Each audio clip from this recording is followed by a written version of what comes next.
Sorry. As introduced, my name is Wu'er Kaixi. I'm a Chinese dissident living in exile here in Taiwan. And today I'm here to talk to you about change. And then I think I'm somewhat qualified for that topic, since I was a student leader champion for democracy and freedom back in Tiananmen in 1989, and since then. Last week, in a heated debate on the BBC's leading political talk show, it's called Global Questioning, one of my peers, I was on the panel, and one of the panelists suggested that cross-strait relation is complex. And then I rebuked him and I said, well, it's no longer the case. The Chinese regime, an autocratic Chinese regime, have made cross-strait much more simpler. It presented two choices for Taiwanese people. You either stand against it or surrender. It's no longer that complex. It's the same case in a much bigger global picture. The world today is also become simpler because the autocratic have joined and presented us this challenge and very limited choices. After World War II, the world that was exhausted, devastated with millions, tens of millions of human lost, have determined to come to a new world order that can prevent World War III. We have determined to preserve peace. In that notion, we formed this United Nations global order. That orders respect, demands other countries' borderline must be respected, must be defended.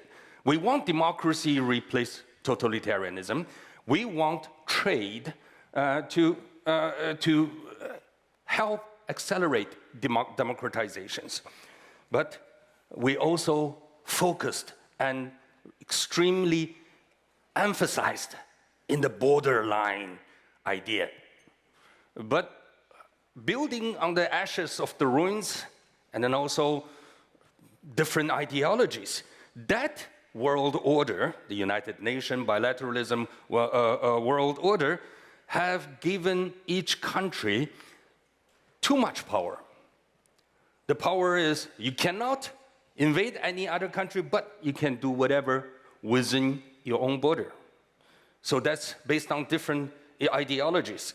Unable to foresee one ideology can grow into such strong state, the world entered a Cold War right after a hot one. The world order may be preserved, maybe prevented World War III, but it didn't prevent Chinese regime grow into what it is today. Well, it didn't prevent the Chinese regime launched an invasion to its own capital in 1989 against peaceful protesters.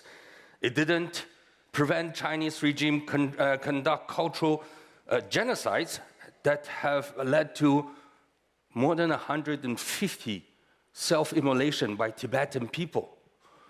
It didn't prevent Chinese regime having the mass arrest for dissidents.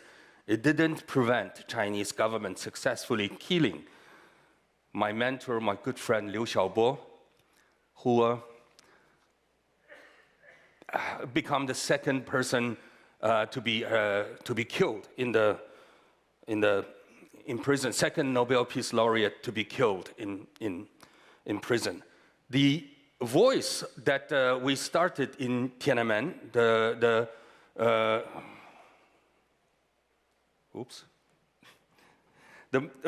it didn't manage, we could not spread the voice. Well, that was me in Tiananmen, and we see the strong voices of calling for freedom and democracy back in 1989, but it was shut up by the Chinese regime in many different ways, left us with this image, this person, this spirit, but not the actual realization of that dream. And in Europe this year, the same world order, the same frame of world order did not prevent a country invading another, Russia invading Ukraine. We sat back and watched that happen in the name of preventing World War III. That must be a clear indication of a failure of such world order. The same mistake was made.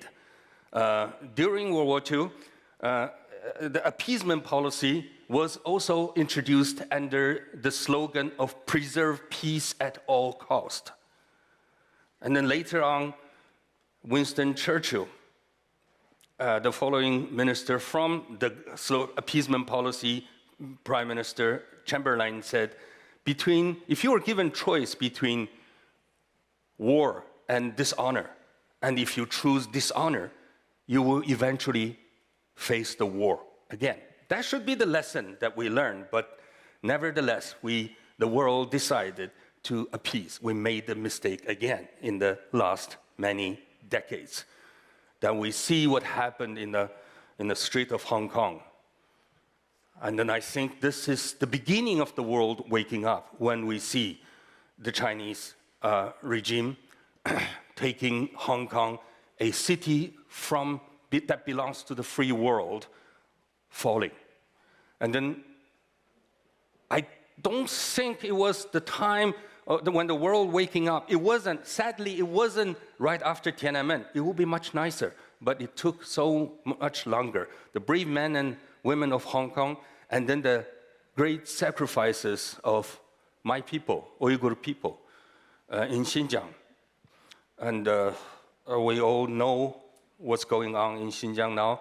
That can tell us the world order that we're supposed to uphold freedom and human rights. It didn't work. So the world is coming around, but not after Tiananmen, not after 150 self-immolation of Tibetans. I think in the last 5 years, the great men and women of Hong Kong and the sacrifice of Uyghur people, and eventually, in the last 2-3 years, the pandemic that hit our friends and family, that hit our cities and street, and finally made the world come around and ask ourselves one simple question. What did we do? We nurtured a totalitarian regime to the size the world have never seen. In the name, well, appeasement is not the name this time we use. The name is economic engagement. And then based on 3 illusions. The first illusion is that by engaging economically with China, we will give birth to largest population capitalism. And then the capitalism will give birth to a large middle class. And that middle class will give birth to civil society. And then that civil society will give birth to democracy. That's the illusion, the first illusion. At best, I call it naive. At the same time, we were telling, if you have this economic engagement with China, you are enabling, you are nurturing a totalitarian regime. There will be consequences. And then the world took the second illusion, that the second illusion is, yes, there will be consequences to have business deal with Beijing, but it will be the Chinese people within the Chinese border who suffers, who pay the prices. It will be, in the longer run, better for us, better for the rest of the world. This illusion, at best, I call it selfish. And then the third illusion is that if we keep engaging with China, we can make them responsible stakeholders. If we can keep dealing with, I'm pretty sure Prime Minister Chamberlain thought if he keep dealing with Hitler, he can strike a deal to preserve peace for United Kingdom in 1930s. And the same mistake is the people say, if we keep dealing with Chinese regime, we can make them a responsible member of this international community. This is the third illusion. I cannot find any other word but to describe it as downright stupid. So under the three illusions, the world, we have nurtured war to this state. In the year 2009, on the 20th anniversary of Tiananmen massacre, I have made a decision to challenge the authority that have killed my peers and then preventing me seeing my parents, my family. So I boarded an airplane, flew to Macau. Macau at that time is the only Chinese territory me holding my Taiwanese passport can land to. And then I demanded dialogue. And then I told Chinese regime in my announcement before I board my airplane that I want the dialogue we demanded in 1989 on the street to be continued, even in the form of persecution and plea. And I want to see my ailing parents, that even that meeting taking the form of prison visits, and then behind a glass window. When I board the airplane, I was asking myself, am I ready to give up freedom for a long, long period of time? I was very ready. I feel very free. And I thought in that moment, okay, this is how many people who made our world better today also experienced. This is the moment they have experienced. They are ready to sacrifice for their determination. And when you are ready, you become fearless. So my message to you today, we should draw lessons from history. Let me tell you, tyrannies, they are afraid of one thing. They are afraid of our being not afraid. Dictators hope for one thing, that they hope we lost hope.